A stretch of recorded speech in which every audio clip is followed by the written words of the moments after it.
მოგესალმებით, ჯიმი და ნიკო. გამარჯობა. ხუთშაბათის განკითხვის დღე, როგორც ყოველთვის. განკითხვაშია. სტილოფრეს ენერგია შეექונה და აქ არის ჯიმი, ნიკო, დაჩი არის კამერის უკან, რომელიც ხორიძისგან არ წერს თავის დროს. ხორიძე არის ჩვეულ სტილში ღალატის მდგომარეობაში მიგვატოვა ისე. სადღაც კარგად გლას არის ალბათ სასურველი. ნიკო ამას დიდად არ განიცდის, მაგრამ ჯიმი განიცდის რატომღაც.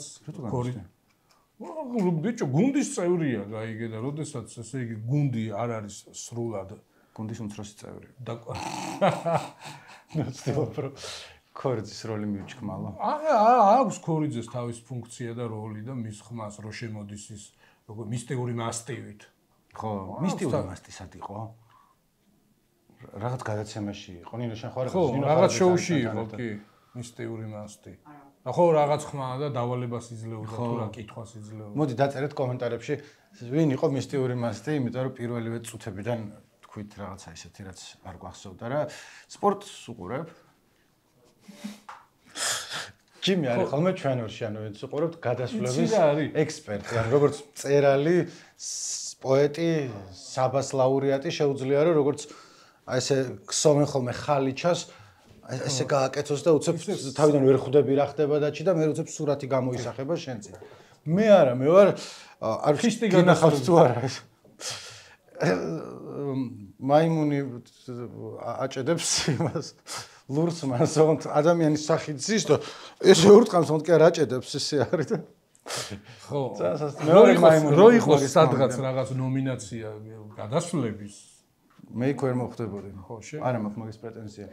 ისევე როგორც თქვათ, რომ იყოს MMA-ში რო გამოვიდე, ვერავის ვერ მოუგებდი. ხო, იცი რა, ხო.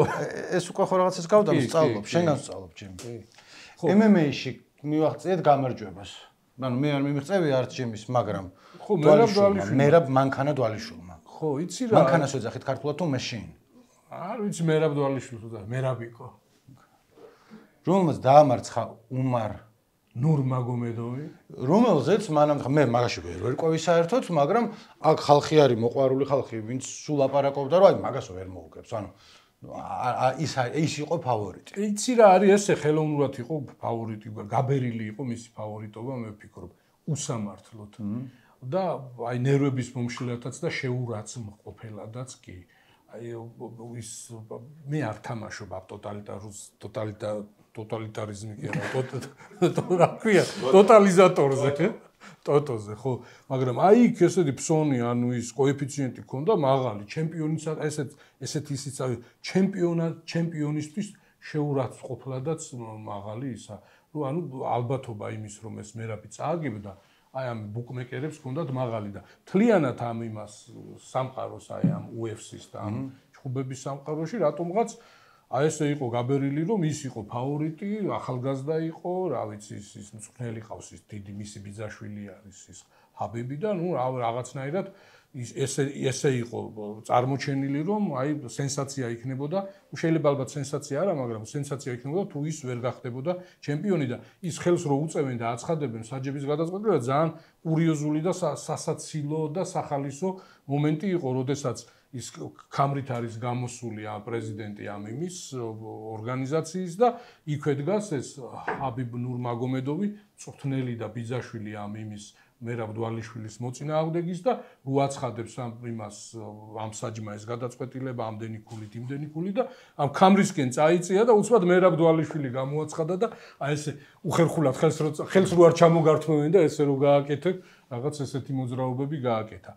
იცი რა არის მე აი დიდი ფანი არა ვარ ახლა შენ ისე წარმოაჩინე და ჩვენ ახლა შენთან შედარებით შეიძლება შენ საერთოდ კიდია ფეხზე მაგრამ ეს თან ეს ძალისმიერი სპორტი ამ ტიპის სპორტი მეც დიდად საყურებლად კიდია მაგრამ საგულშემატკივროდ არა ანუ სადაც თან მით უმეტეს რომ ხა ძალისმიერი განსაკუთრებით ბოლო დროს როგორი სიმპათიური კაცი რაღაცნაირად გული მიგვივა სანამ ქართველები არ გამოჩნდნენ მე არ უყურებდი რო არ დავმალო ხო თვითონ ეს ნუ ფაქტობრივად არის ნუ სპორტი ქვია მაგრამ სპორტიც არ არის ნუ ძალიან დამაზიანებელი არის და ну ძალიან ცოტა რამე არის აკრძალული იქ წესების და წაქცეულს არ შეიძლება რომ ამოარტყა ფეხი ჩოგჯენში რო არის, მაგრამ იმდენი რამე შეიძლება და ისეთი დაზიანებების მიყენება შეიძლება, რომ ნუ აი საშინელება. მან ბოდიში ჩაგერები რადგანაც არსებობს და ჩვენები მონაწილეობენ, დავიწყებ. მე როგორც ვიცი, ხა მე კიდევ ერთხელ ჩვენს ქვევით სეტანტას ხალხი არის ხოლმე და მათთან მაგ ხოლმე სპორტზე ლაპარაკი ხანდახან ესე შევდე რა ბიჭებო რა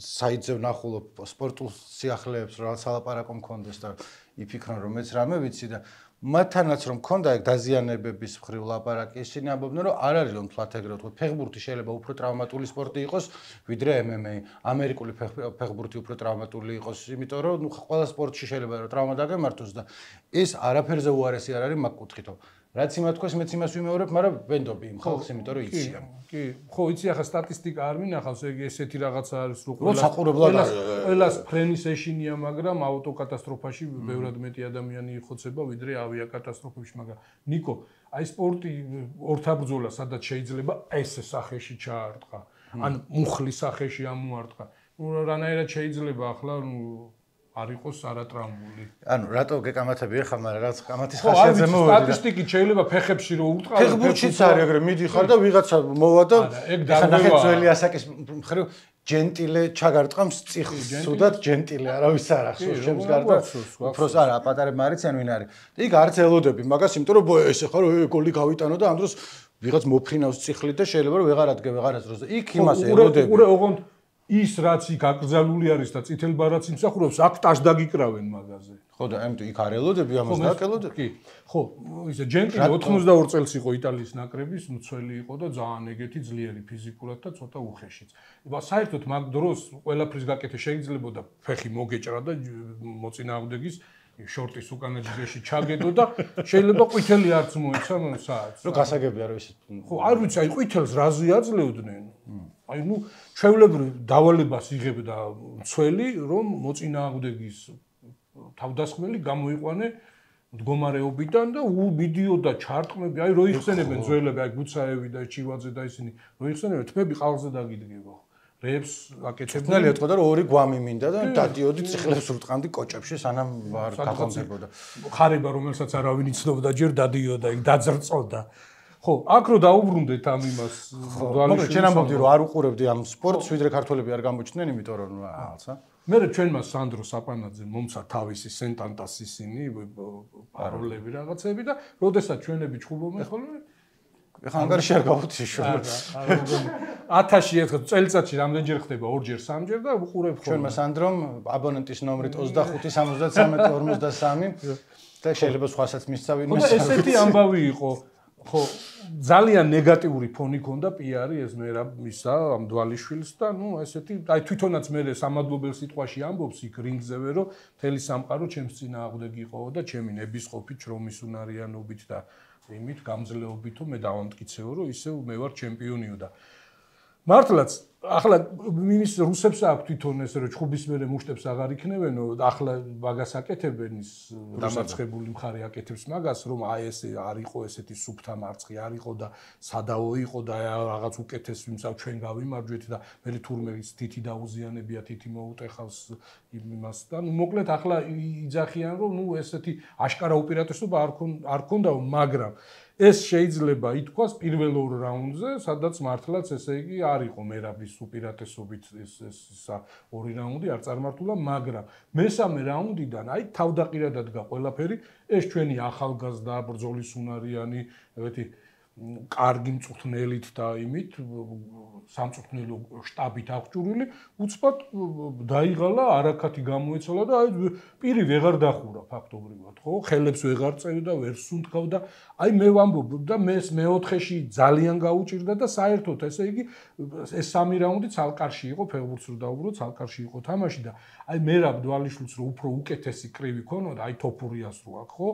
ულაპარაკოთ ვადაზე ადრე დაამთავრებდა გათიშავდა და მე რეალო შეჭამა ტვინი რომ ეს თითი მოვიტეხე ის რენტგენის სურათი აჩვენეს ის და მდვალიშვილმა კარგად უთხრა ის იმერულად ყიმატად უთხრა რომ კი მაგრამ ის თითი ვინ მოტეხაო აქ მთელი სპორტია იმაზე რომ რაღაცა უნდა მოტეხო და რაღაც დაუზიადო ის თითი თავისით ხო არ მოტყდა მე მოტეხეო ეგეც ამის ის იყო ხო და ნუ მოკლედ მაგარი არის და კი სიტყვა პასუხით სოდნია კი ბევრად სწორი ადამიანი არის, ბევრად უკეთესად იქცეოდა ვიდრე მისი მოწინააღმდეგეები და საერთოდ მე არ მომწონს ეს თვითონ ეს მერაბიც როგორც გამოდის ეს აი მოკლედ ორივე მხარე იყო ამ ფაფახით და რაღაც ჩოხით და იმეებით და აი ამ ჩრდილო კავკასიის ჩვენმა მოძმე და მეგობარმა და მეზობელმა ერებმა რაღაცნაირად ახლა ეს ჩვენ რო შეგვეხო ხო უფრო ჩემთვის თვალსაჩინო გახდა რომ აი რაღაც მეტი ხმაური და რაღაც აი ესეთი დაბალი დონის აი ეს ხმაური შემოიტანეს და აი როგორ გითხრა რას გულისხმობ?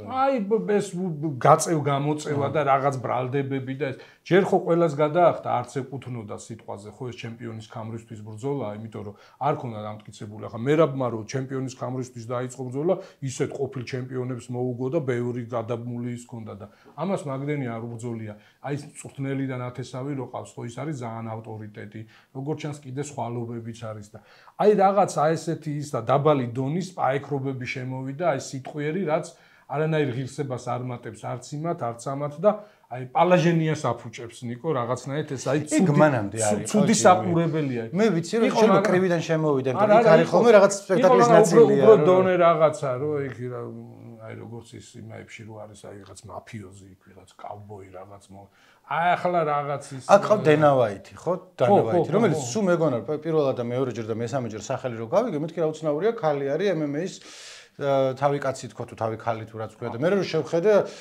ახმახი აი ასეთი დამაბნეველი რაღაცეები რო არ მოხდეს სწორედ აი ეს ამაზე ილაპარაკა ტრამპმა ქალია თუ კაცი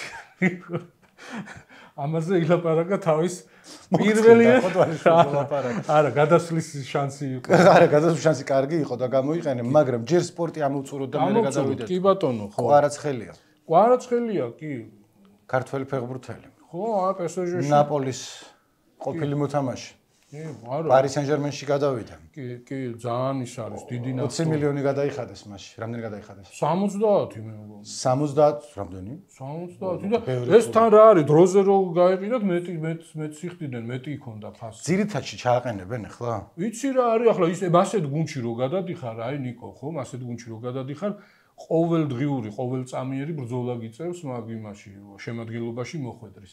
სხვათა შორის რო დაუბრუნდა იქ-იქა რომ ამბობდი ეს ამ უმარ ნურმაგომედოვს დიდი მწვრთნელი ყავს მეთქი და ბიძაშვილი ეს აბიბი ყურში ჩამრჩა ეს ისა ერთ-ერთი შესვენების დროს იმის რაუნდებს შორის უძახის რომ ყოველი სანტიმეტრისთვისო, ყოველი წუთიო, ყოველი სანტიმეტრისთვის იბრძოლეო. ეს მე მგონი იყო ცუდი და არასწორი რჩევა, იმიტომ რომ ვერ გაუძლო მერაბის ტემპს, მაშინას ვერ გაუძლო. და რო ეთქვა რომ დაიკიდე ყოველი სანტიმეტრისთვის არის ბრძოლა. არა. ზოგი მოგხვდება, ზოგს შენ მოარტყამ და მე არა, ხო არის რომ ძალები გამოზოგი ამისთვის, იმისთვის ისე დაღალე ესე კარგი რანი. მამა შემწყონებული ყვებოდა რა. ვერ გაკაჩა რა, მოკლედ ტემპს ვერ გაუძლო. უნივერსიტეტში რაღაც ის მშთ-ს კი, მშთ-ს ნორმალ. ზად ვარ შრომისა და თავდაცვისა. მოკლედ სტუდენტი რო იყავი რაღაც დროს წაგა მშთ-ს ნორმატივი. ჩემ დროს აღარ იყო, უნდა წასულიყავი სტადიონზე და გერბინე და რაღაცები გეკეთებინე. იმის და მიუხედავად შეგიძლია თუ არა და აჩემ ჭკვიანი კაცი იყო და ეს თქვა რომ მე ვიციო ხა იქო. ხალხიო სწრაფად გაიქცევაო და დაიღლებაო და მე ნელა მიყვებიო და მეორე წრეზე დავეწევიო. და ნელა ირბინა და მეორე წრეზე უკვე ძალიან დაღლილი იყო და ყველა წინ ირბოდა და მაინც კი იმიტომ რომ მეც მე ერთხელ მარბენინეს რაც მეორე კურსზე არ ვიცი რა და რომ დავიწყეს ირბინა ბოლომდე რომ მივედი ძალიან კმაყოფილი ვიყავ იმიტომ რომ წეველი ვარ არანაირი ის არ მაქვს სუნთქვის საშუალება და მშთ-ს ნორმატივები მახსოვს ხელყუმბარაც უნდა გესროლა მე არ მისროლია ხელყუმბარა ხელშიც არ მჭერია რა დურაკული ქვეყანა იყო და ჩაჭრა კავშირი ხელყუმბარა უნდა გესროლა აქცეული იყავი დანა უნდა ჩაგარტყო ვიღაცის ეს გასწავლიდნენ იმით აირწინაღით გერბინა ხო მოკლედ ეს კვარაცხელიას ეს ტრანსფერი არის ძალიან მაგარი ალბათ ესეთ იმი პირველი დონის ეს უმაღლესი დონის გუნდში ხო ნუ ეს პესაჟესკენ დავიყო ცოტა ძალიან მეზარება პესაჟეს გულშემატკივრობა მაგრამ ამას ვამბობ ნიკო დიდად არ გავსხვავდები მეც ესეთი მოყვარული ისა ვარ გულშემატკივრის იტალიის ჩემპიონატის ესეთი საფუძვლიანი ყურება დავიწყე მას შემდეგ რაც კვარაცხელია ნაპოლიში გადავიდა და ახლა მოგვიწევს რა საწავალთ აბა იცი რა ნაპოლის უფრო ხალისით გულშემატკივრობდი რომელიც მარადონას უთამაშია იქ რაღაც სხვანაირი ისტორიის მქონე გუნდია კი არ ვაკნინე პესაჟეს ისტორიას მაგრამ არ ვიცი ხა იქ საფრანგეთის ჩემპიონატი და რა. ხო, მაგრამ ეს ახლა ის არა, ეს ის გლობალიზაციით ნიკო აქ ჩვეულებრივ სუპერ მაგათკენა ვარ, კაი, სადაც გადავა კვარაცხელია ჯერჯერობით იმათკენა. რუბინის გარდა, რუბინისკენ არ ვიქნები. არა, ხო, კვარაცხელია გაყურებინებს რუბინი ქართულად როგორ ლალი? იცი ჩემო ლალი. როგორ მომაწონე თავი, აღარ არის ეს სიმღერა. განძრიეტანი და მომაწონე თავი. ლაბარა. ნიკო, თქვენ მღერით? ხუჯაძის სიმღერა იყო. ნუ ლალი ტოტიკაშვილს ეცნობოდა. ვისი სიმღერა? დათო ხუჯაძის. ხუჯაძე. ხუჯაძეს რომელი აღორძინების კასლანსკი რო გაიწია და რო აღარ დასცალდა დეპუტატობა. აი მე რეები მახსოვს ნიკო. ხო. ისა ტრამპი. არა, ტრამპი არა, ჯერ ესა ვთქვა, ხო, რომ აი კვარაცხელია ისეთი ტიპი არის თვითონ, ხო, ფორმაში არის, არ არის, 5 წუთი შემოდის, მთელი 2 ტაიმი თამაშობს, აი ნაღდი ვარსკვლავი არის, სულ გაქვს მოლოდინი, რომ რაღაცას იზამს. აი რაღაცას გააკეთებს, სულ გაქვს. და ასეც იყო ნაპოლიში. ნინო, წახვედი? რა უნდა გააკეთო ხა, რა ახალი ამბებია, რა გაიგე ისეთი? მოგვიანებით შეიტყობთ. რადიო თავისუფლება წერტილი GE. და ასევე შეგიძლიათ გამოყვეთ Facebook-ზე, Instagram-ზე, TikTok-ზე და ერთი პერიოდი LinkedIn-ზე გქონდა, რაღაცებს ვაკეთებდით ხოლმე და LinkedIn-ზე არ შევდივარ. არა, მე არც ამ მაქვს იქ, არა ვარ დარეგისტრირებული საერთოდ. მე ადრე დავრეგისტრირე და იმეილები მომდის ხოლმე ხანდახან ვიღაცეებს, რა დაჩი სურს რომ შენი კავშირი იყოს თუ რა თუ რამე უნდა თვითონ მითხრას, თუ ხედავს სამსახურში ყოველდღე. აი ჩვენ ძველები ვართ ნიკო. Instagram-ზე ვარ ფორმალურად რა. რილსებს დებ? არაფერს არ ვდებ, სხვებს გადავად თუ რაღაცა ისეთია, ჩავსკროლავ ხოლმე. მე ვარ, მაგრამ აქტიური არა ვარ. რილსები ხა დამისკროლავს.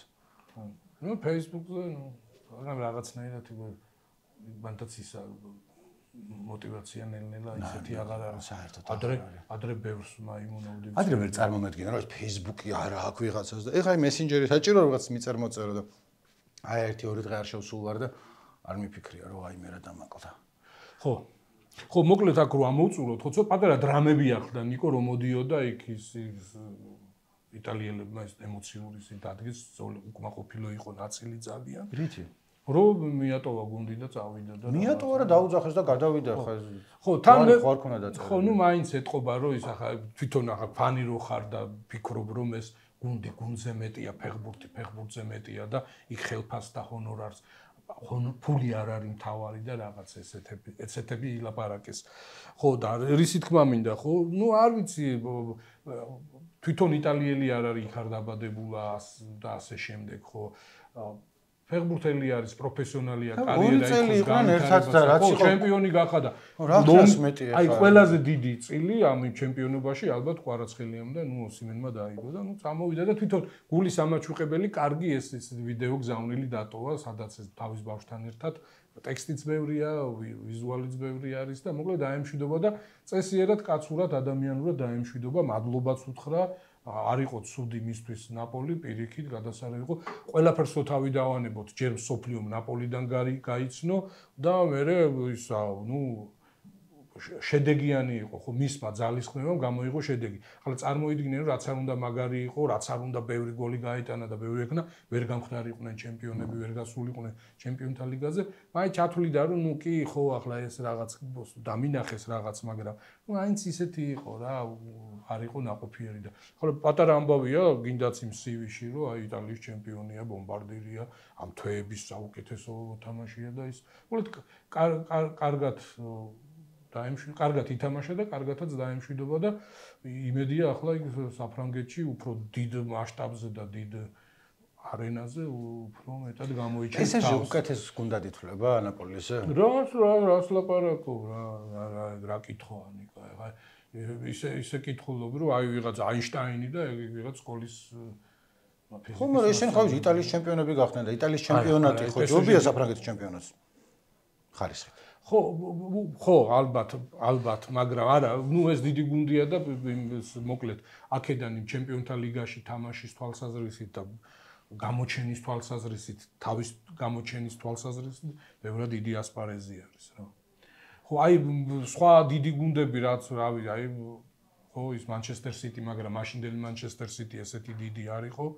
მე მაინც უფრო პრემიერ ლიგა, მე აი ახლა პრემიერ ლიგას უფრო დიდი ხნის განმავლობაში ვუყურებდი და იქ ატმოსფერო, ფეხბურთის, ურთიერთობები, ინტენსივობა როგორ თამაშობენ გამოჩენა, იქ მერჩივნა, მაგრამ ახლა მე რა მერჩივნა, არა მნიშვნელობა. ხო, და იქ ნაპოლიში არ ქონდა თავისი დონის და თავისი გაქანების შესაბამისი ანაზღაურება. რაც ასევე არ არის უნიშნელობა. მოემატებინათ, ფული იქნება არ წასულიყო PSG-ში, რომ დაიწყეს მერე ტირილი, ხა კაცს უწევს იქ ვიღაც იუვენტუსთან ითამაშოს და ვის უხარია ხა იქ იუვენტუსთან ერთად. ხო, ვიღაც იუვენტუსთან. ანუ ერთი, ვიღაც იუვენტუსთან არა, მე რაც გარკვეული ცოდნა მაქვს, უფრო ფანები ყავთ, ვიცი. როგორც პოპ კულტურას ისე უყურებ ფეხბურთს და ვიცი რომ იუვენტუს ბევრი ფანები ყავს, თუმცა ვინც ფანი არ არის, იმათ ძალიან არ უყვართ იუვენტუსი. ვისაც უყვარს სტატუები აქვს გაკეთებული და მივესალმებით თავიანთან ბავშვი არ მესმის, მაგრამ მაინც და სულ არის ხოლმე რომ აი რაც იუვენტუსის ფანები ცალკე დგანან ყველა სხვა კლუბის ფანებისგან. ხო ეგრეა დაჩი რა. უეჭვე. კი. მე მახსოვს რომ ზოოპარკში რაღაც ზებრაზეც ქონდა ის შეფობა აღებული და უვლიდნენ ამ იმის ზოლების გამო და. ზებრასაც ხო იუვენტუსის მაისურიაცია რა. ხო, ნიკო, ახლა ისა ეს ზებრა კარგია და შავ-თეთრი ცხოვრება არა, მაგრამ უფრო ჭრელია. გვიწევს ჩვენ ახლა მარტო სპორტით ვერ დავკმაყოფილდებით. ეს ძალიან მნიშვნელოვანია არა მარტო ამერიკისთვის, არამედ გლობალურადაც ამბავი მოხდა. უყურე ინაუგურაციას. ეს ფრაგმენტულად ესე თავიდან ბოლომდე და გაფაციცებით არა, მაგრამ მე ძალიან არ მიყურები, ანუ ჩართული იყო, მაგრამ ჩვენ გქონდა რადიო თავისუფლებას ლაივ ბლოგი რამდენიმე საათის განმავლობაში და ჩვენ გედო პულსზე ხელი. პულსზე მედო ხელი, ხო, იმიტომ რომ მარტო იმას არ ვდებდით ლაივ ბლოგზე, რომ ინაუგურაციაზე რა ხდებოდა. მანამდეც იყო, რომ თქვა აი ირანი როგორ ეხმიანება, რაღაცა უკრაინელებს რისი იმედი აქვს, ან რისი არა ჩინეთში და მაგებსაც თარგმნიდი და უფრო მაგაზე ვიყავი კონცენტრირებული ვიდრე ყურებაზე, ასე რომ ფონად მქონდა, მაგრამ რაღაცები უფრო მეორე დილას ვნახე. იმიტომ რომ ბევრი რამე ხდებოდა იმ კუთხით, რომ ერთი არის თვითონ ცერემონია ფიცის დადების და იქ რო უყურებ, რომ ცოტა რაც ოსკარების წინ რო არის, რომ აბა როგორ გადაკოცნა ტრამპმა ცოლი, რომელსაც ესეთი შლაპა ეყურა. ვერ გადაკოცნა, როგორ ვისი იყო ცოლი, ჯეფ ბეზოსის ცოლი იყო ამოღებული. კაბარო ეცვა და მე ფოტოებზე ვნახე, რომ სხვა მილიარდერები მკერდზე უყურებდნენ. ყოველ შემთხვევაში ფოტოზე ეგრე ჩანდა და ხსენებულში. ალბათ თავისი მკერდიც უნახავთ, არ ვიცი, ანუ თავისი საყურებელი მკერდიც ჰქონდათ. ვერ ჩამოვაყალიბე კარგად. იმის თქმა უნდა, რომ ხანდახან ფოტოზე ერთი რაღაცა ჩანს, რომ ესე იყურები და სინამდვილეში შეიძლება სხვა რაღაცა მოხდა. მაგრამ იყო ერთი ფოტო, რომელზეც ერთი რამე ჩანდა და მე ვიდეოს უყურე და ზუსტად ის მოხდა, რაც ჩანდა. მასკის მისალმება უბრალოდ. მისალმება იყო რა იყო ეგანიტო. დღემდე არის მსჯელობა როსთან დაკავშირებით თუ რა. მე მაინც მოვებღაუჭები ხავს. იქნებ რაღაც ესეთი ემოციური კონვულსია იყო და ვერ გააკონტროლა სხეული რაღაც. ხო უჭირს ისე რაღაცნაირად რაღაც. უცნაურ მოძრაობებს აკეთებს ხოლმე სცენაზე რო დგება. ეხა არ ვიცი, მაგრამ რაც მე უყურე, იქ იყო ნაცის რომაული სალუტი. რომელიც სახეზე ეთყობოდა რომ ნახე ხა რა გავაკეთო. იმიტომ რომ უბრალოდ კი არ იყო რომ მე არ გავაკეთებ, იმიტომ რომ შეიძლება გერმანიაში ჩავიდე და მე დამიჭირო. ხო, რაღაც წრეებში ეგ მოსულია და cool და кай პონტი არის. აი რატო უნდა გაეკეთებინა? ვიცი რომ აი აქ გერმანიაში და იქ ბრიტანეთში ამ ულტრამემარჯვენე ტიპებს უჭერს ხარს და რაღაც ის, მაგრამ აი ეს მთლად ახლა იმ 30-იანი წლების გერმანიის ის რაღაც მოდელის გადმოღება რამე პოპულარობას და რამე იმას ძენს.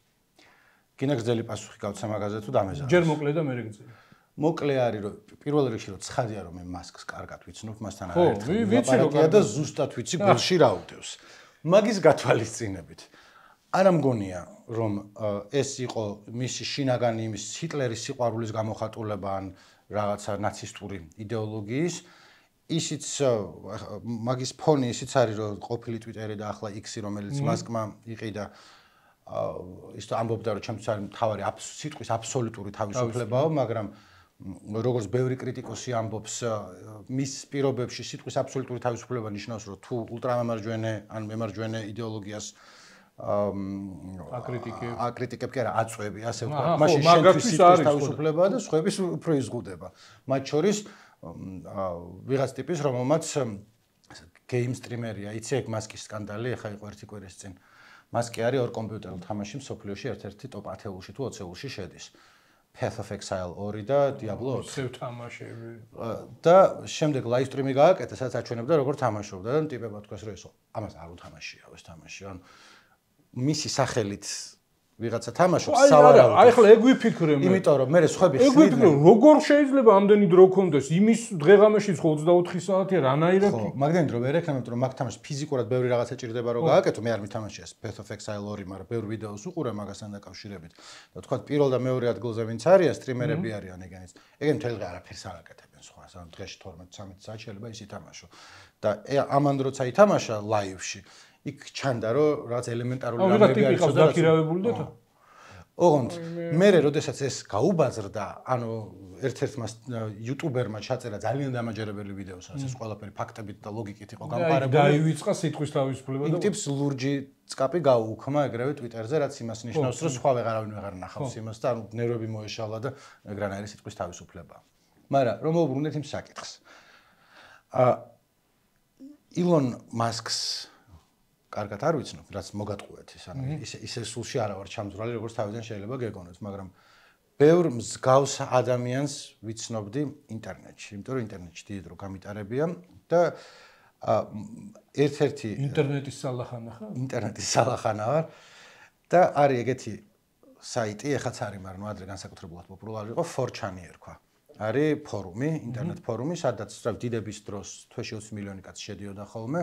რომლიდანაც მოდის თანამედროვე მიმ კულტურა თითქმის მთლიანად, ანუ მიმებს აკეთებდნენ ხოლმე იქ, ანონიმუსი იქ ჩამოყალიბდა ჰაკერების კოლექტივი, რომელიც ნუ ვთქვათ, კოლექტივიც არ არის, მაგრამ რაც საერთო სახელით ფიგურირებენ და მათი ერთ-ერთი მთავარი ღირებულება იყო LULZ ქვია, LULZ. ანუ რაღაცას რო აკეთებ, უბრალოდ საღადაოდ. რუსულად წობ ქვია ხოლმე მაგას და აი უბრალოდ რო რატო შვები რაღაცას I did it for the LULZ. ესე ამბობს, რომ უბრალოდ იმიტომ რომ სასაცილო იყოს. მე მგონია რომ მასკს ნაწილობრივ აი ეგ ის აქვს მოყოლებული სხვა რაღაცებიც მეტყველებს შემიძლია მე მაგ სიღრმეებში შევიდე ანუ მე როგორც წარმომედგენია თინეიჯერი ბიჭი რო იფიქრებს რომ აი ხო სასაცილო იქნება რომ ინაუგურაციაზე გამოვიდე და ზიქაილი გავაკეთო ეხლა ნახეთ ვიზამ იმიტომ რომ აი ეს კონდა აი ნახე რა შე უბრალოდ კი არ იყო არამედ ნახე რა გავაკეთო ახლა რომელიც მე თო ჩემო ულვაში რო არ მიიხატა არ გიყვი ანუ ებზე რო არ გაიკეთა ხო თან ორჯერ გააკეთა თან რასაჭირო იყო ნუ არაფერ შეერჭირდებოდა ეხა ეგ არც რესპუბლიკელებს მოწონთ მაინდა-მაინც არიან ვიღაც ულტრამამარჯვენეები რომლებიც შეიძლება კმაყოფილი დარჩნენ მაგითი მაგრამ შეიძლება რომ LULZ-ზე და 4chan-ზე ვილაპარაკო, იმიტომ რომ ჩემთვის ეგ იყო ძალიან მნიშვნელოვანი ადგილი, სადაც არ უპოსტავდი მე თვითონ, მაგრამ ბევრ დროს ვატარებდი. რომლის იდეოლოგია თუ შეიძლება ასე ითქვას, ფორუმის წევრების იდეოლოგია იყო ის, რომ ყველაფერზე შეიძლება ხუმრობა და კიდევ ერთხელ აი რასაც ტრამპი ამბობს ახლა რომ თავარი არის სიტყვის აბსოლუტური თავისუფლება. მასკი ტრამპი თქვი ხო, მასკი. რაც გამოიხატებოდა იმაში, რომ ამ ფორუმზე მუდმივად იყო ხოლმე რასისტული ხუმრობები, სექსისტული ხუმრობები, რომ რაზეც არ შეიძლება ხუმრობა, ყველაფერზე ხუმრობდნენ. და მე ცოტა იყოს მივესალმებოდი მაგას, იმიტომ რომ მგონია, რომ რაც არ უნდა ხდებოდეს, ღადავით ცოტა არ იყოს ყველაფერზე შეიძლება. მაგრამ მან ხდება ორი რაღაცა, რომ პირველი როცა არის, თქვა საზოგადოება, ჩვენა ვართ შეკრებილები და ამიტომ აი თავარი არის სიტყვის თავისუფლება და თუ არ შეიძლება თქვა ტრანსგენდერების დაცინვა თუ არ შეიძლება შავკანიანების დაცინვა თუ არ შეიძლება ხანდახან თქვა რომ ქალო შედი კუხნაში რომ მსგავსი ხუმრობაც არაერთხელ მithქვამს მაგრამ ნუ ხაზგასმით ხუმრობა არის ცხადია მაგრამ როდესაც აი სულ ესენი იწერება ფორუმზე მე მოდიან სექსისტები რასისტები და ჰომოფობები რომლებიც არ გადაობენ და მე იზულა შენ კი მე ხუმრობ მაგრამ გარშემო ყავს ვიღაცა ლიტერალი ნაცისტები ყავს და შენ ამ დროს რაღაცებზე ხუმრობ და მე ნელ-ნელა ისინი იკავებენ იმ ადგილს ამიტომაც მე ერთი ის იყო რომ გამოჩნდა რომ ეს 4chan-ი ამ ულტრამემარჯვენე იდეოლოგიის ერთ-ერთი ძრავი იყო და გეიმერგეიტზე არ დავიწყებ ლაპარაკს და მეორე იყო როდის მივხვდი მე თვითონ რომ რასაც ისინი აკეთებენ არის განსაკუთრებულად არასწორი სულ ახლა ფიქრობდი რომ რაღაცა ხო ნუ არ არის კაი ამდენი რასისტული ხუმრობა და სქელტუჩა შავკანიანების დახატვა რომლებიც მოკლედ რა ესეთ კარიკატურებსაც ხატავდნენ და წერდნენ კიდევაც და ძალიან ულამაზო იყო მაგრამ ნუ ვიღაცამ უნდა ქნას თუ რაღაც რომელი ოლიმპიადა იყო ნოდარ ქუმარიტაშვილი რო დაიღუპა ხო ეგ ზამთრის ოლიმპიადა იყო რომელი წელი კანადაში ხო კაი ხანი გავიდა მაგის მერე მაგ დროს ანუ ვისაც არ ახსოვს ქართველი სპორტსმენი ნოდარ ქუმარიტაშვილი ციგა იყო ხო თუ ბობსლეი ტრაგიკულად დაიღუპა და შემდეგ ანუ ჩვენ საქართველოში ყველამ ძალიან განვიცადეთ, მაგრამ სოფლიომ განიცადა, რომ უამრავი ადამიანი გამოხატავდა თანაგრძნობას. ფორჩანმა გადაწყვიტა, რომ ეს იყო განსაკუთრებულად სასაცილო და ასაგდები აბუჩად. იმიტომ რომ, ანუ აი მაგათი მხრიდან ნახე როგორ ჩანს, რომ ვიღაც ტიპის სპორტსმენი ჩამოვიდა, რომელიც მანამდე არავის არ გაუგია, ეხა ყველას გული აგიჩუქდათ მაგაზე და არც იცოდით გუშინ ვინ იყო და თუ მაინდა-მაინც ვიღაცა და რამდენი ადამიანი იღუპება ყოველ დღე, რომელიც ის არ არის, რომელი წელიაო, რა თქვი? 2010 მოიცადე. რაღაცა ეგრე იქნება. 2010 კი. ვანკუვერში. და მოკლედ ჩვენ მაშინ Facebook-ი შედარებით ახალი მოხდილი იყო 1-2 წლის ალბათ შეიძლება. და ქონდა რაღაცა ჯგუფები, სადაც ნუ ვაზიარებდით ამას. ჩვენ ანუ ქართველები ვართ რა და ისინი გაუთავებელ მიმებს აკეთებდნენ ნოდარ ხუმარიტაშვილის სიკვდილთან დაკავშირებით. გააკეთეს 2 თუ 3 ყალბი Facebook-ის ჯგუფი, სადაც რო შედიოდი ვითომ პატივსაცემად იყო გარდაცვლილი სპორტსმენის და სინამდვილეში ჩვენ დაგვრცინოდნენ ვინც იქ შევდიოდით და იცი როგორ ვიყავი რომ ანუ ერთი მხრივ მესმის რასაც აკეთებენ ანუ სიტყვის თავისუფლება აბსოლუტურია ყველაფერზე ხადავი შეიძლება იმათვის ნოდარ ხუმარიტაშვილი საერთოდ ვინ არის მაგრამ ჩვენ ხო მართლა გვწყინს და რატო უნდა ის გვიქნა ჯგუფი გააკეთო და მოგვატყუო და მიმები გააკეთო თუ არ დაგწყდა გული გაიარიან გვაცადე ჩვენ გლოვა ხო იმიტომ რომ ეხლა ჩვენც ეხლა მე არ ვიცნობდი პირადად და არც სიგას არ უყურებდი არასდროს მაგრამ ახალგაზრდა ჯანღონით ახსავსე რაღაცა ქართველი კაცი რომელიც ესე ტრაიკულად დაიღუპა ცხადია რომ ისა გვაქვს ამიტომ მე ხვდები რომ შეიძლება ვიღაცამ ჰოლოკოსტზე იხუმროს შეიძლება ვიღაცამ სხვაზე იხუმროს და აქედან უბრალოდ ყველაფერი მოსულა თუ რაღაცა და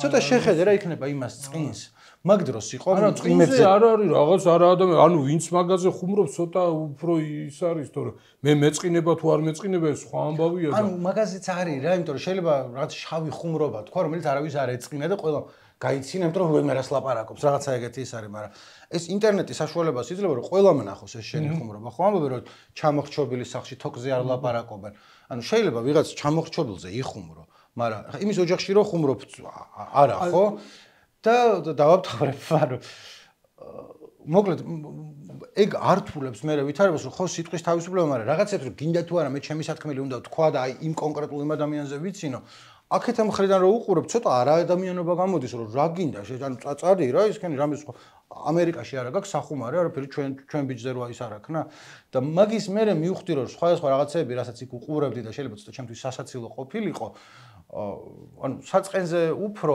ანუ ის პირველი ის მუშაობს პრინციპი რაც თქვი რომ მე ვინც მართლა ეგრე ფიქრობს ვინც ფიქრობს რომ ხალი ქუხნაში უნდა იყოს ვინც ფიქრობს რომ შავკანიანი უფრო დაბლად დგას რასობრივად ვიდრე თეთრკანიანი ვინც ფიქრობს რომ აი რაღაცა რომ სხვები უნდა დაჩაგრო იმიტომ რომ სხვანაირები არიან ხუმრობა აღარ არის მაგათვის ესა და მოდიან რომ ხალი ქუხნაში ნამდვილად და მანდედან მოდიან შემდეგ მოკლედ ინსელებზე და იმაზე აღარ ჩავ შენ რას ფიქრობ ამასთან დაკავშირებით არა მოწურე ჩემი ის ხო და მას კი არის მაგ კულტურაზე აღზრდილი მაგ ამბავზე და მე მგონია რომ ეს რომაული სალუტიც და ისიც რომ X რაღაც კეკმასტერ ჯენერალი დაერქვა რომელიც კეკ არის იგივე ლოლ ოღონდ მე მგონი კორეულად და ისე წერენ ხოლმე და პეპე დაიყენა ავატარად პეპე არის ბაყაყის ქვია რომელიც თავიდან იყო რაღაც მინი იყო უბრალოდ და შემდეგ ამ ალტმემარჯვენეების და ნაცისტების რაღაცნაირ სიმბოლოს გადაიქცა ეგ როდის მოხდა ვერ მივხვდი იმიტომ რომ ხო არ ვიცი ახლა როდესაც ამ მასშტაბის ისა ხარ ბიზნესმენი ხარ პოლიტიკაში ესე ხო ახლა ტრამპის გუნდში მოიაზრება და რაღაცა რა ვიცი ხო ცოტა სახიფათო თუ არის ესეთი ქცევა ესეთი ახლა შენ ამ ხელა ლექციები მე რაღაცეები წავიკითხე მოусმინე იქ ბევრისთვის იმდენად ის წარმოუდგენელი ამბავია ეს ისა ნაცისტური მისალმება რომ ამბობს რომ ესეთი რაღაცეებიც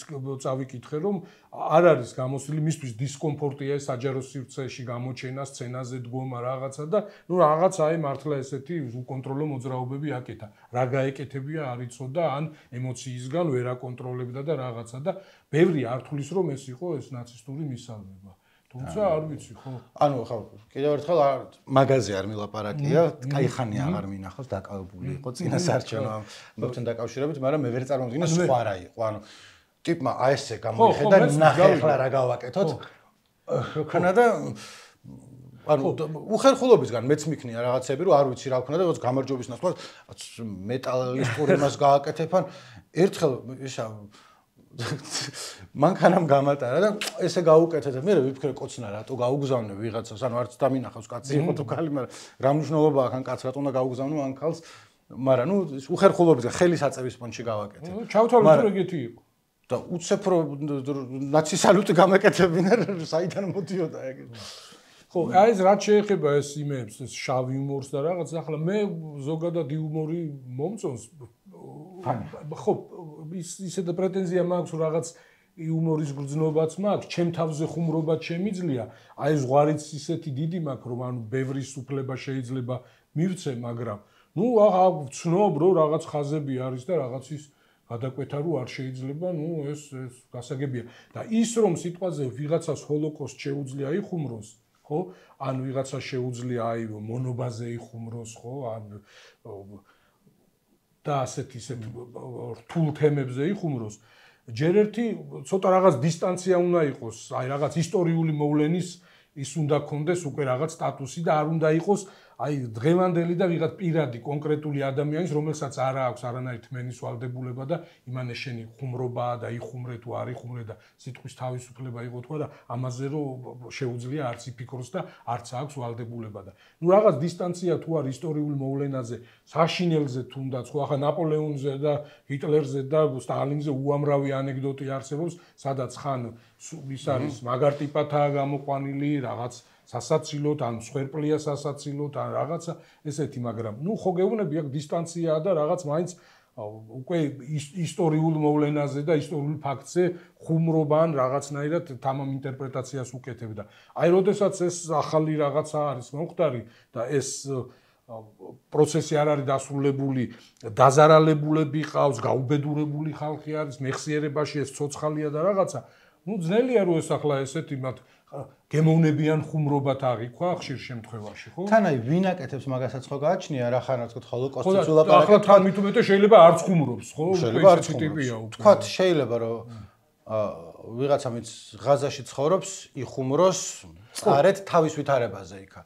იგივე თქვათ არის თელავივში მცხოვრებმა ისრაელის მოქალაქემ რო იხუმროს, არა აქვს მნიშვნელობა ებრაელია, არაბია თუ ვინ არის, სრულიად წარმოუდგენელია, რომ ეგ რამენაირად მისაღები იყოს. 9 აპრილზე ჩვენთან შეიძლება აი რა ვიცი, ქართველმაც როგორ უნდა იხუმროს, მაგრამ რაღაცნაირად რაღაცა ქნას. მაგრამ არის თეორიულად უშვებ, ანუ არ ვიცი როგორ, მაგრამ თეორიულადაც წარმოუდგენელია რუსმა როგორ უნდა იხუმროს 9 აპრილზე.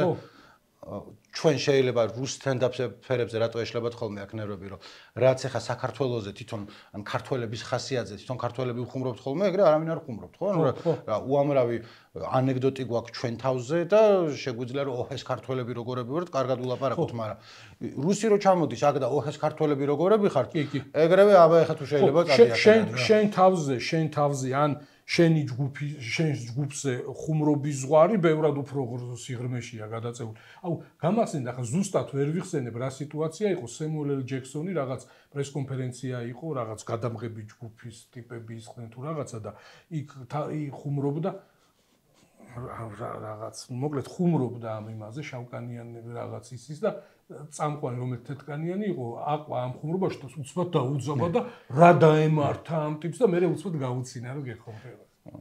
იქ კიდე თავიანთი ისინი აქვს სიღრმეები და ტკივილები, მაგრამ ეს თან უბრალოდ წენაზე არ არის ხა ეს საათობით ალაპარაკო თემაა, რომ როგორ შეიძლება ვითომ იუმორით და ვითომ ხუმრობებით მთელი აი ძალიან დიდი ჯგუფის მარგინალიზაცია მოხდეს. მაგალითად ჩვენ შემთხვევაში ბევრს რო კითხოთ ჩვენ თაობაში პატარებს ალბათ ეგ არ ექნებათ რომ ქურთი ვინ არის უმეტესობით ყო რომ ზოზღი მოიტა მეზოვე რაღაცა რომელიც იმიტომ იყო რომ ბევრი არ გინახავს კლიშეები არის ანეკდოტებიდან იცი და უამრავი ქურთია რომელიც ის არის რავი ოპერაციებს ატარებს და ზოგი ბიზნესმენია და ზოგი რასაკეთებს და ზოგი მეზოვე კი ბატონო და ფრინჯობა ის რო არის დღესაც იუმორისტულ შოუში რო აქვს ამის სომხური აქცენტით რომ ამაზე კიდე ვინმე არის რომ კიდე ცინება ამაზე არის რომელიც განა ყველაფერზე ხუმრობა არ შეიძლება ანუ ქართველებზე შეიძლება ხუმრობა ქურთებზეც სომხებზეც და სულ ყველაფერზეც მაგრამ მე ცოტა ეს გარედან რო უყურებ რა რომ ეს რასაკეთებს ეს ყველაფერი საბოლოო ჯამში ანუ რა შედეგამდე მივყავართ ხო არ გამოდის რომ რაღაცა ჯგუფის კიდევ ერთხელ მარგინალიზაცია ხდება რომ აი თქვენ მარტო ესენი ხართ იგივე სვანებზე ხუმრობები რო იყო სასაცილოა ზოგჯერ გამცინებია ანუ მაგრამ შთარწმუნებული ვარ რომ არაერთი სვანი ყოფილა რომელსაც გამოვიდა რაღაცა შეეშალა უცებ და ეს ხო სვანია იტყვიან და ეს არის შემეშალა, ანუ ჩემეშალა. ყველა სვანი დებილი ხო არა ვართ, ანუ თან მართლა ის არის, რომ ანეკდოტი ეს სტერეოტიპებს თესავს, რომელიც შეიძლება რაღაცას კონდეს ფესვი იმაში, რომ სომხებს მართლაც და აქვთ ხოლმე რაღაცნაირი სხვანაირი აქცენტი შეიძლება, მაგრამ შემდეგ გადაგაგ იმაზე, რომ ზოგი სვანი ის არის ხისთავიანია, ზოგი არ არის. და დიდი ეჭვი მაქვს, რომ პროცენტული მაჩვენებელი ხისთავიანობის კახელებშიც, სვანებშიც და იმერლებშიც და მეგრელებშიც დაახლოებით ერთ და იგივეა. ხო, აი მარტო მასკით რო არ დავამთავროთ ეს მნიშვნელოვანი დღის ამბები ეს ტრამპის ინაუგურაცია. ხო, პირველივე დღესვე ხელი მოაწერა მნიშვნელოვან განკარგულებას. ხო, აქ ჩვენებსაც რო შეეხება, ჩვენს საქართველოს მოქალაქეებს, საიმაზე მინდა კითხო.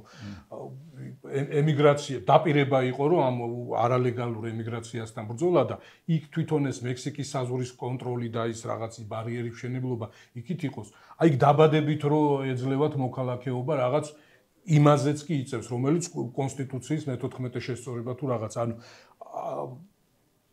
აქამდე ესე იყო ყოველ შემთხვევაში, შენ სანამ შემოვიდოით ლაპარაკობდით, ხო, ვიღაც შეძლებული ტიპი რუსეთში, მიყავს ცოლი, აჩენს ამერიკაში და ამერიკის მოქალაქე ხდება. შეიძლება ეს აღარ იყოს?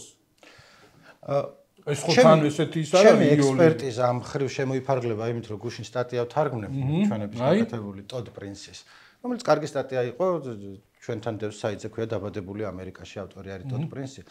სადაც არის ლაპარაკი იმაზე, ჯერ ერთი რაზეა ლაპარაკი, რომ ტრამპმა ხელი მოაწერა აღმასრულებელ განკარგულებას, რომლის მიხედვითაც ავტომატურად არ იქნება ამერიკის მოქალაქე ის ბავშვი, რომელიც დაიბადა იმ შემთხვევაში, თუ მშობლები დედა პირველად დედა აჩენს, ხო, არ არის ლეგალურად შესული ამერიკაში და არც მამა. და მეორე იმ შემთხვევაში თუ შეიძლება ლეგალურად არიან, მაგრამ დროებით, ან სამუშაო ვიზა აქვთ, ან სასწავლო ვიზა აქვთ. და ნუ ამათ შეეხებათ. ერთი ცხადია ის, რომ არსებობდა ამერიკაში დაბადების ტურიზმი, ესე ეძახიან, როდესაც სხვადასხვა ავტორიტარული ქვეყნების, ან სადაც წარმომადგენლები ცოლს ან საყვარელს სამშობიაროდ ამერიკაში უშვებდნენ, რომ ბავშვი გაჩნდებოდა და ამერიკის მოქალაქე იყო, ზოგ შემთხვევაში ამაში ბევრ ფულს იხდიდნენ. და მოკლედ ეს ცდილობენ რომ გააკვეთონ, თუმცა ჩინელები აკეთებენ ხოლმე, რუსები აკეთებენ, ჩინელები კალიფორნიაში, რუსები ფლორიდაში, კიდე სხვაებიც ალბათ. მაგრამ მან დარი კიდე სხვა საკითხი, რომ კიდე იგივე შეეხება ჩემი ის რეკავს, არ ვიცი რატო დავდე აქ, იმიტომ რომ მე კომენტარები უნდა წავიკითხო. კიდე უამრავ ადამიანს 10,000-ობით ბავშვს, რომელიც ჩნდება ან სასწავლო ვიზით ყოფი მშობელი ვიც არის იქა, ან მიგრანტები არიან. ზოგი არის რომ ჯერ მუდმივი იქ ყოფნის მუდმივად უფლება არ აქვს, მაგრამ უკანონოდაც არ არიან. ანუ თავშესაფარი მისცეს, მაგრამ ჯერაც ლეგალური სტატუსი არ აქვს.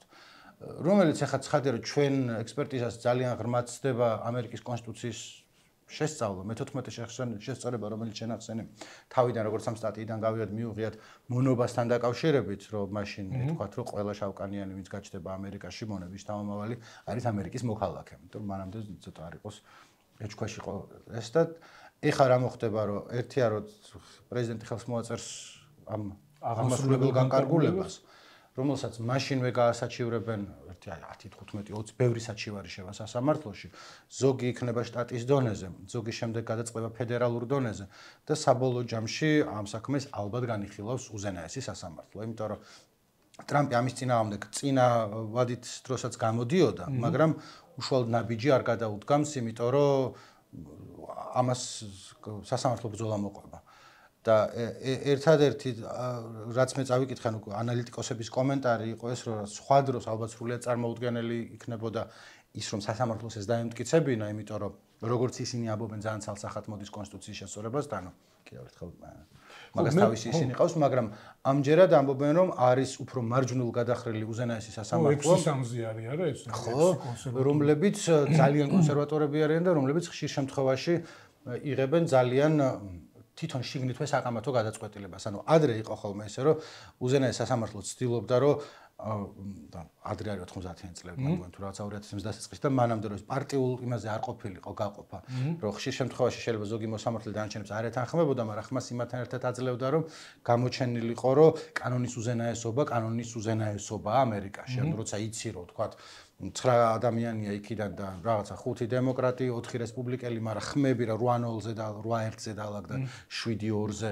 იცი რა, რომ უმეტესობა აქეთკენ იყო და ეს. ეხლა ხშირად აღარ არის ეს. ხშირად არის პარტიული კუთვნილების მიხედვით ჩანს რომ გადაწყვეტილება მიიღეს და ხშირად არის რომ dissenting opinion ვინც არის, ანუ ვინც მეორე მხარის მოსაზრებას წერს, ძალიან საშინლად აკრიტიკებს ხოლმე იმას, ამბობს რომ ეს არის სრულიად მიუღებელი და ეს არის კონსტიტუციასთან შეუსაბამო. რაც ადრე იშვიათად ხდებოდა ხოლმე, ადრე იყო 2000-იანი წლების დასაწყისამდე, 90-იანი წლების ბოლომდე, ერთ-ერთი აი პირველი მაგისი გადამლახავი ხაზი იყო საპრეზიდენტო კამპანია ბუში და ალ გორი, როდესაც ებრძოდნენ ერთმანეთს და თუ მეტი გაინტერესებთ ამასთან დაკავშირებით, ნიკოს პოდკასტი ჩაწერილი მაქვს მაგაზე და ნუ მანდ იყო ერთ-ერთი აი ძალიან მნიშვნელოვანი გადაწყვეტილება უზენაესი სასამართლოსი, როდესაც რომელმაც როგორც თვითონ ისინი მცოდნე ხალხი ამბობს, საფუძველი დაუდო იმ პოლარიზაციას, რომელიც ნელ-ნელა უფრო გაღრმავდა ამერიკაში. იმიტომ რომ დღევანდელი გადმოსახედიდან ჩქანს რომ ეს იყო წყალგამყოფი საპრეზიდენტო კამპანია, რომ აი რაღაცა, როდესაც რეალურად როგორც აი ბევრი წავიკითხე და ვისმინე, იმიტომ რომ პოდკასტს რო ემზადებოდი, იმ წუთას იქ ვიდრე არ დადგებოდა საკითხი, აბა ვინ მოიგო, მანამდე წინა საარჩევნო კამპანია იყო მდორე და უღიმღამო, იმიტომ რომ ორივე იგულისხმებოდა, რომ არის დიდი ხნის პოლიტიკოსი, ესტაბლიშმენტის კაცი, როგორც ამბობენ, რომელთა შორისაც იყო განსხვავებები, მაგრამ ძალიან დიდი მნიშვნელობა არ ქონდა რა. ორივე იყო ცენტრისტი, ერთი უფრო აქეთ, მეორე უფრო იქით, მაგრამ არ მოიაზრებოდა რომ აი რაღაცა ისეთი ეს არის. ხო, აი ამ ტრამპის აღმასრულებელ განკარგულებაზე ხო მეც რაღაცები წავიკითხე, ახლა ესეთ სიღრმეებში ვერ წავედი და ვერ სწავალ, ახლა არა ვარ მე ამერიკის ისტორიის სპეციალისტი და არც მაქვს პრეტენზია, მაგრამ ეს თვითონ ამერიკული მართლმსაჯულება არის პრეცედენტული და ახსენებენ 1898 წლის რაღაც კეისს და ნუ ეს იმდენად მნიშვნელოვანი არგუმენტი არისო, რომ აი ამ ტრამპის აღმასრულებელი განკარგულების სისრულეში მოყვანას და კონსტიტუციასთან შეჯახების რაღაც წარმატებული შეჯახების ალბათობა არის ძალიან დაბალი. ნუ იგივე პრეცედენტული გადაწყვეტილება იყო ერთ-ერთი ყველაზე მნიშვნელოვანი ამერიკის სამართლებრივ ისტორიაში რო ვეიდის წინააღმდეგ აბორტებისთან დაკავშირებით, რომელიც უზენაესმა სასამართლომ ის პრეცედენტი გააუქმა და სხვა გადაწყვეტილება მიიღო. ახლა ესეც ხდება ხოლმე. კიდევ ერთხელ მეც ანუ ახლა რასაც ვამბობ არის ახალ ამბებში წაკითხulis და მარტო ახალ ამბებში არა, სხვაც რაღაცები მინახავს, ამიკითხავს რაღაცა, მაგრამ არც ერთი მაგის სპეციალისტი არა ვარ, ჩვენ აზრს არ გეუბნებით როგორ უნდა იყოს, უბრალოდ რაც წავიკითხე, რასთან დაკავშირებით არის მსჯელობა და რაზე კამათობენ, ის მოვიტანეთ თქვენამდე. სხვა მხრივ, კიდევ ერთხელ ინაუგურაციის დღიდან მოყოლებული უამრავი ისი წერებოდა ექსპერტული კომენტარი, რომ რას უნდა ველოდეთ, რას უნდა არ უნდა ველოდეთ, ასე შემდეგ.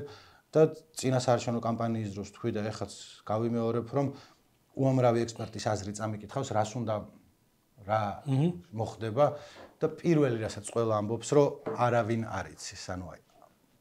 ხო, შეიძლება რაღაც აქ ივარაუდო ისახნესგან აი არ იციან. მათ შორის არც ჩახედულმა ხალხმა, ვისაც რაღაც ძალაუფლების სადავეებთან ხელი მიუწვდება. იმპროვიზაციის კაცია, სპონტანური მოქმედების და რაღაც ეგეთია რა. ან არის ან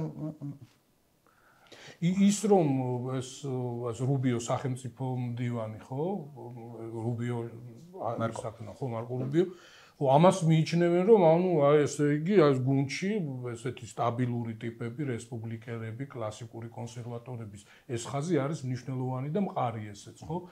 აი მე წავიკითხე ხო ეს მთელი ეს რუსეთთან ჩამოყალიბებული ახალ რუსეთთან ასე ვთქვათ ხო აი ეს 2014 წლის მერე რუსეთი როდესაც თავზე ხელი აიღეს და ეს იმის ყირიმის ანექსია მოახდინეს სანქციების მოთხოვნა ასეთი ხიშტი განცხადებები რუსეთის მიმართ ნუ აგაში მონაწილეობა აქვს მიღებული და ეგეთი ტიპი არის ხო რაც ნახოთ როგორ ის იქნება ხო ხო და ძალიან ეგეთი ის ჰქონდათ მე მოსკოვის რეაქციებსაც ვაკვირდებოდი და ის რომ პირველ ვადით არჩევისას რომ აი ძალიან ესეთი ტაში და აღმაფრენი და ჩვენი კაცი მოდის და რაღაცა ეგეთები არ ჰქონდათ და ძალიან სიმბოლური იყო რომ ამ ტრამპის ინაუგურაციის პარალელურად შეიძლება არა მაგრამ აი ესეთი ცხელ კვალზე აი ში ძინპინთან ჰქონდა შეხვედრა და რაღაც ურთიერთობების გაბმა პუტინს რაღაც საათნახევრიანი ის კომუნიკაცია ჰქონდა ესეც ის არის საყურადღებო რომ ის რომ აი ახლა ბევრი ყიჟინას ტეხს რომ აი რაღაცნაირად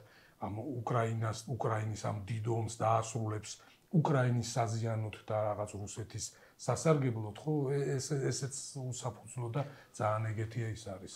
მაგის ექსპერტიც არა ვარ, მაგრამ მე მგონია, რომ ძალიან იოლი დასანახია, რომ როგორც არ უნდა დასრულდეს და როცა არ უნდა დასრულდეს უკრაინაში, ან შეჭრილ უკრაინაში.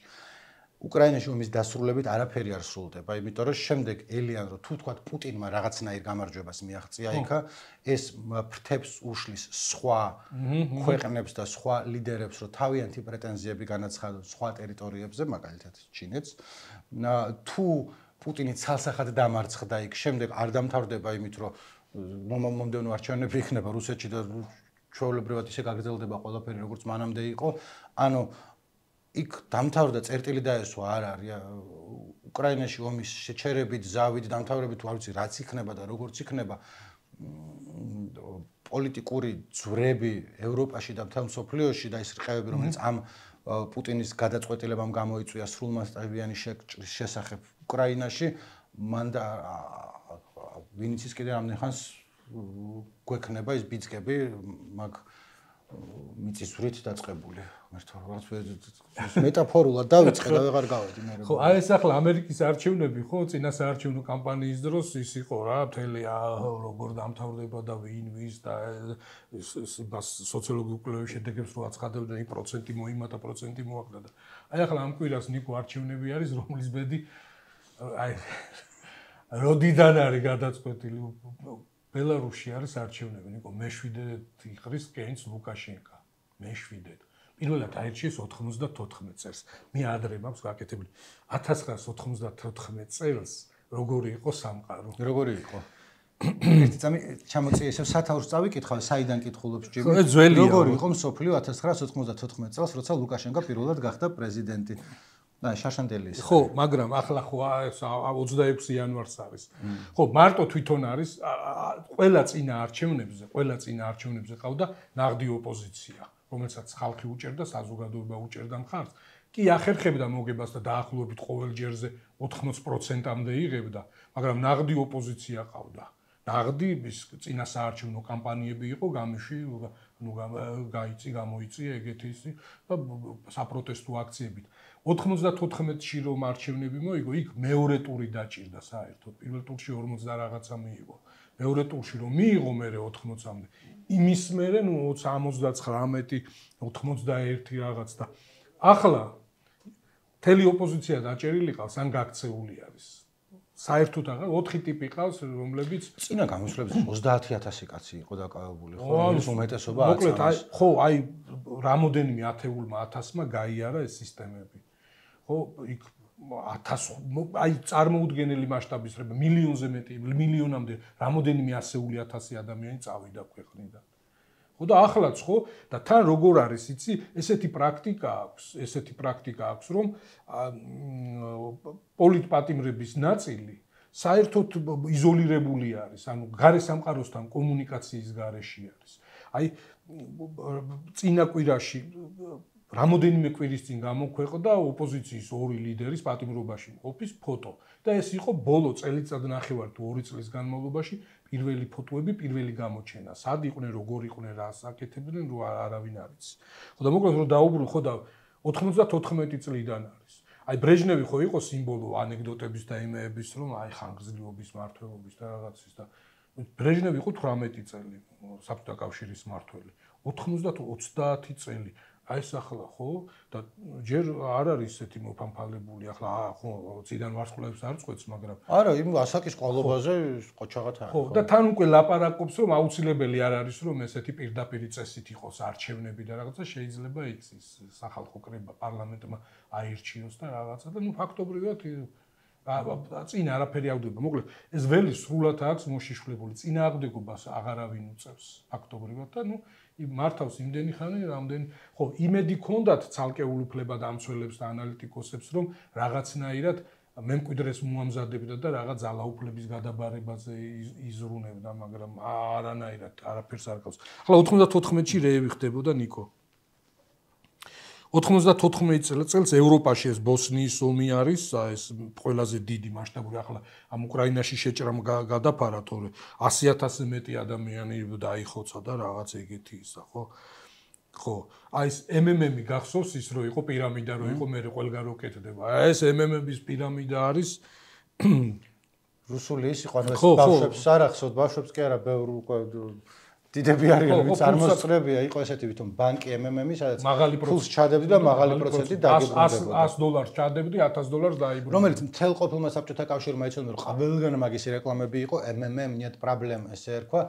MMM-ი როგორი შიფრებოდა არ მახსოვს, მაგრამ მავროდი იყო მისი დამფუძნებელი, ვინც იყო, რომელიც მე მგონი მოკვდა 15 წლის წინ სიღარიბეში, იმიტომ რომ ბოლოში უცნაური ტიპი კაცი იყო, ძალიან უცნაური, კომენტარებს აკეთებდა, ეს ციხიდან გამოსულს. მოკლედ, ამ პირამიდის დანგრევამდე ჯერ კიდე დრო რჩება, ჯერ არ არის დანგრეული. ხო, ჩეჩნეთში ჯოჰარ დუდაევი არის პრეზიდენტი და ეს იწყებს ის ელცინის მთავრობა იწყებს ამ ჩეჩნეთის დაბრუნებას და კონტროლის იმას, ხო? ჩეჩნეთის პირველი ომია. პირველი ომი. ხო, რომელიც ხო, დაბრუნებას რაც იურისდიქციაში და აღარებებში დამოუკიდებლობა რომელიც ანუ ჩეჩნეთის პირველი ომი, ვისაც ასევე ახალგაზრდები არიან, არ გახსოვთ, იდეაში ზავით დასრულდა, მაგრამ რეალურად რუსეთის დამარცხებით დასრულდა. ხასავიურტის ზავით, რომელიც ცეცხლის შეწყვეტის შეთანხმება მიიღეს. და რომელიც იყო რუსეთისთვის უდიდესი სირცხვილი, იმიტომ რომ რაც საშინელებები ჩაიდინეს იქა და არაფრის გამო წააგეს ბოლოს. ხო, ამ დროს 94-ში პუტინი არის 42 წლის პეტერბურგის ანატოლი საბჩაკი არის მაშინ პეტერბურგის მერი და იმის მოადგილე არის. ხო, მოკლედ. შევარდნაძე ერთი წლის დაბრუნებული არის საქართველოში, იმიტომ რომ ის საბჭოთა კავშირის საგარეო საქმეთა მინისტრი იყო და მე ერთი პერიოდი პენსიაში ყოფნა მოუწია. ხო, შეერთებული შტატების პრეზიდენტია კლინტონი, რომელმაც წელიწად ნახევრის წინ შეცვალა უფროსი ბუში. 98 დონალდ ტრამპი ბიზნესმენი არის, სასტუმროებისა და სამორინეების მფლობელი, შოუ ბიზნესი. ბაიდენი სენატორია დელავერიდან, სამჯერ აირჩევენ კონგრესში კიდე, ვიდრე თეთრსახში გადავა ვიცე-პრეზიდენტად, შემდეგ პრეზიდენტად. ევროკავშირში მხოლოდ 12 ქვეყანაა 94 წელს.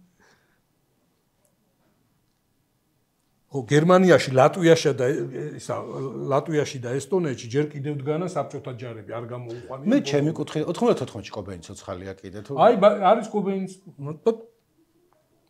3 თვის წინ თავი მოიკლა კურტ კობეინმა. აჰა. ხო, და რუსეთში მალევე რუსეთში ამოდენიმე თვეში, აი ამ ლუკაშენკოს არჩევდა და სოლჟენიცინი ბრუნდება. აუ, რა დრო გასულა. იცი რა მინდოდა მე თქვა ბოლოსკენ რა ხარ. ფორესტ გამპი გადის კინოთეატრებში ნიკო და მეფელოვი. და კიდე ბევრია რა. აი ახალი დაღუპული არის აირტონ სენა, ის ფორმულების ის ახალი სწორდა 94 წლის გახსენება. ხო, არა, შეგეძლო რომ ალაგ-ალაგ საინტერესო ადგილები წაგეკითხა, მაგრამ არა, მე შევყევი უცებ რომ 94 წელი. Windows 95, აი საოპერაციო სისტემა იმის, ხო? და FIFA თამაში, აი ჯერ არ არის ეს ყველაფერი და ლუკაშენკა ისევ არის. იცი რა, ეს არის საშინელება, ნიკო. არასწორებს. ეს ანაქრონიზმი, აი ტიპი რომ აი სხვა სამყაროდან ტიპი არის რა. აი როგორ შეიძლება აი ნუ რა ტრაგედია ერისთვის აი ეგეთი რაღაც. იცი რა არის ტრაგედია ჩვენი ერისთვის, რომ რაღაც მომენტში მივეჩვიეთ, რაღაც მომენტში იყო ეხლა, რომ პოლიციამ შეიძლება ადამიანი დააკავოს და მერე ურტყას და არაფერი. ანუ აქეთა მხრიდან რეაქცია არის, ვინც დააკავეს ან ოპოზიციურად განწყობილი ადამიანებს ხედავ, მაგრამ მეორე მხარესაც ხო ბევრნი არიან, რომლებიც ან ესე აკეთებენ არ ხედავენ, როგორ პლაკატებია გამოკრული დაბუშტული თვალებით და ნაცემი ხალხი, ან ამბობენ რომ ისევ ნაცების სისხლიანი რაღაცა, როცა აგერ ორი ყმაწვილი, ერთი 19 წლის და რატი არ მახსოვს რამდენი 24-ის პატარა ყავს თქოში. რუსთაველის მეტროსთან გაიტაცეს, იმათ ეგონათ რომ საცემრად მიყავდათ ვიღაცა ტიპებს და არა პოლიციაში დაიყვანეს და მე დააჯარიმეს. ფრედ ყემალაძე ხო გახსოვს დაუმეგობრდი მისი მასპინძლობით ვიყავით ერთ-ერთ ლავბარში შეხვედრა გქონდა. ამოგჩევლთან. თქვა, მაგრამ ხო, და ვითომ ის არის უსისხლო ამბავია, მაგრამ აი როგორი ის არის, ესეც სიმბოლური და ძალიან ცუდი ისა ამბავი ჯარიმები, კაცო. წარმოუდგენელი ჯარიმები 5 გზის გადაკეტვაზე, რომ ვითომ 5000 ლარი არის, ხო? ჯერ თვითონ ეს გზის გადაკეტვის ამბავით საეჭვო არის, რას უთვლიან? ანუ რას უთვლიან და 5000 ლარი ეს ჯარიმა რა? ერთ-ერთზე ეხლა ვკითხულობდი უბრალოდ, ანუ აღარა მაქვს სწრაფად ვნახო, რომ ისე გამოუწერეს ჯარიმა გზის გადაკეტვაზე ადამიანს, რომელიც არ ჩანდა არსად, ანუ ვერ ამტკიცებდნენ, რომ იქ იყო საერთოდ. და მაინც გამოუწერეს, იმიტომ რომ სულ ერთი იყო, აბსოლუტური თვალის დახუჭვა და გვერდზე გადადება ყველანაირი ყველაფრის.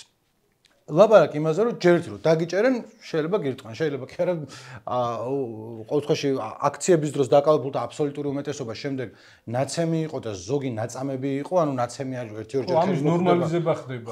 როგორც ადრე იყო ძალიან დიდი ხნის წინ, ხო, ამის ნორმალიზება ხდება, რომ დაგიჭერენ იყო ადრე ძალიან დიდი ხნის წინ, 94-ში, 94-მდე. 94-მდე იყო ხო 94 უფრო იყო რა მოკლედ რომ დაგიჭერდნენ რომ გცემდნენ ამაში ახლა არ შეიცხადებდა გაკლა ხო პოლიციაში გცემეს ისეთი ამბავი იყო ხო როგორ არის რომ დაგიჭერდნენ გცემდნენ მაგრამ მე ციხეზე რო გადაგიყვანდნენ იქ ცოტა ამოისუნთქებდი ესეთი ისინი გამიგია ხო ანუ ხომ ამის ნორმალიზება ხდება ესე იგი თუ დაგიჭირეს და პოლიციამ შეიძლება გაგლახოს ან უყურე იმის გამო რომ იქ უფრო მეტი არის მონიტორინგის საშუალება უკვე დაკავებისადმი გადაყვანის დროს შეიძლება გაგლახონ ან გაწამონ ან დაჭერის მომენტში ხო ის არ დამავიწყდება ნუ ამის ნორმალიზება ხდება რომ პირველი ორი დღე აქციების ხო იყო სასტიკი დარბევები და მეორე დღეს ან პირველ ღამე არ ვიყავი მე მეორე ღამე ვიყავით მე და სოფო აფრიამაშვილი და მაგ დროს ლაივში დილისკენ უკვე სოფო იყო მაგრამ ნუ მეც ვიდექი იქა და აი ესე რომ დარბოდა ჩემ თვალწინ რას უშვებოდნენ ადამიანებს და მაშინ არ ვიცოდი რა მექნა იმიტომ რომ მე ლაივშიც არ ვიყავი მაგრამ ტელეფონი ამოვიღე და გადაღება დავიწყე და ესე ვაჩვენებდი ხოლმე იქ სადაც იმიტომ რომ ერთხელ ყვირილი გავიგო რომ იღებენ გაჩერდიო და მეთქი ერთით ნაკლები ხელი თუ მოხვდა ვიღაცას ესე ვიდგები და მე ერთმა მიღრიალა მე ჩაწიე ახლა რაღაცა და ჩამოწია და მე ავწიე ესე რომ არ უთხარი რა გაყვირებს ბიჭო? არა, ანუ აბსოლუტური სიჩუმე მქონდა, იმიტომ რომ რას კადრულობთ შემო ბატონო? იმიტომ რომ მაშინ ჯერ კიდევ ისი ხო კასკა არ მეხურა. რას არ უმკადრულობთ? მეთქი ახლა თუ. ხო, არა, ამის ნორმალიზება ხდება, რომ დაკავების დროს შეიძლება ტვინი დაგასხმევინო. და მე თქვა რომ აუ იცი რა წინაღდგობას უწევ. იქ მზიამ ხელი გაარტყა და იმას სიტითლე აღენიშნებოდა და ის უნდა გაუშვათ იქა და აქ რო კამერაზე ჩანს როგორ ჯერ ერთი ზოგან არ ჩანს და ვიცით რომ უტყეს და რო ხედავ რომ ტიპს კლავდნენ თავში ურტყამდნენ და არანაირი არაფერი არ არის. აი სალაპარაკო ეგ არის სამართალი. ხო, აი უხერხულობას გძნობ იმდენად აშკარა რაღაცაზე ლაპარაკობ რომ აი დღემდე რამდენი თვე გავიდა და ვერანაირად ვერ დაადგეს თავი ვერც გამოძიებას, ვერც ფხილებას, ვერც ვერავის დასჯას, ხო? და ის რომ სასაცილო არის რომ აი ეს ხელი აქედან 20 სანტიმეტრიდან მოქნეულმა მან სილის გაწვამ რომ რაღაც ის ტკივილები გამოიწვია და შინაგანი ორგანოების დაზიანება და სისხლ ჩაქცევა. აი ხო ეთყობოდა რომ ნახე მაგის გამო რა გიქნება პირად შურისძიებაზე არის ლაპარაკი და ის ხალხი ხა იქ დუბაიდან რომ მოდიან ერთ-ერთი რაც მენიშნა პირველი დაპირისპიროს შენ ამაზეო ერი გაქცემს პასუხს ეუბნება ანუ ხშირად ლაპარაკობენ რომ ყველას მოგეკითხებათ ვის მიერ ხალხში ერი არ გასცემს პასუხს ისინი პოლიციელები ცემენ და ასე შემდეგ კომენტარებს წავიკითხავ წინაზე ყავდა დათო გორგილაძე სტუმრად და ჩიცოდი დათო გორგილაძე იცი ჟურნალისტი პოეტი ოქროს ბუს მფლობელი ძალიან სასაცილო ხმოვანი დავიწყე ყურება პლატინის ბუს ბრილიანტის ბუს მოკლედ ბერს მოეწონა და მოიწვიეთ ხოლმე დრო ვინმეო და კაი თქო გიორგი ჯანელიძე გვინდა სტუმრათო ლევან ბერძენიშვილის სურვა კიდე ერთმა უწუპუწუმ ხმას აქსო იმიტომ რომ სამი კაცი რო ვიყავით აქ გქონდა ორი ცალი მიკროფონი დამაგრებული და იმის ყვალობაზე არ აუშავდა ლევანი წესო ჯიმის უნდა რომ ძალიან შენი ციგნი რომელიმე წავიკითხო და ვერ ვნახულობო და სად რა ვნახო რამე დათო ქარდავა და ჯიმ შერეხაშვილი არა დათო ქარდავა არის ესა ხო ხატრული ტექსტები ყველა არის დათო ქარდავა ესთეტიკისთვის ჯიმი შუაში ნამჯდარი იყო იმიტომ რომ მე და გორგილა ერთნაირები ვართ იმ ხრივ რომ მელოტები და გაუპარსავები და სათვალიანები და სიმპათიურები და ახალგაზრდები. ესეთი ასიმეტრია ჩავატარეთ. კი. მაგას ხო ყველა იქ გააკეთებდა. აუ ძალიან ღლიცინებთ რა დასაწყისშივე დაიწყეთ საუბარიო. არა ილი თავიდან და ვიღლიცინოთ ეგეთ დავალება გვაქვს. დავალება არა გვაქვს. ჩვენ ის არის. ეგრე მოვიფიქრებთ. ხო რა ვიცი. დათო გორგილაძის დანახვა გახდა ლევან ღამბაშიძეც იქნება დაუძახოთ. შეიძლება, იცი რა, ერთი არ ვიცი ხა არ მინდა ეს ფორმატი შევცვალოთ რომ ყოველ ჯერზე რაღაც სტუმარი ყავდეს ხოლმე, არ არის ეგ საჩვენო, მაგრამ დრო ვინმეს დაუძახოთ ხოლმე და ჩავინიშნავთ და გავაგრძელებთ. მადლობა ვინც დაწერეთ კომენტარები, ისევ დაწერეთ ხოლმე კომენტარები. მოგიკითხავთ მოვიკითხავ. სიყვარულით დაგემშვიდობებით, ვის კიდევ ვინმე. აი, სახელმდობრო მინდოდა მომეკითხა აკადემიის დამამთავრებელი ჯგუფია, მგონი. დიდი ილოს ძმიშვილის ხალხი. ქრიუ. დიდი ილო არის, ანუ დიდიც არის, მაგრამ უმცროსიც ყავს და უფროსი, სამორგანიდი. გიყურებენო იქიდან უკითხა იმ დღეს და მეთქე სიყვარულით და პატივისცემით მივესალმებით და მოვიკითხავ. ესეთი სალუტით გავაგზავნ. ესე გააკეთე, ის ხელი გააკეთე ეს. აი ეს. ესეც ხო. კარგად იყავს.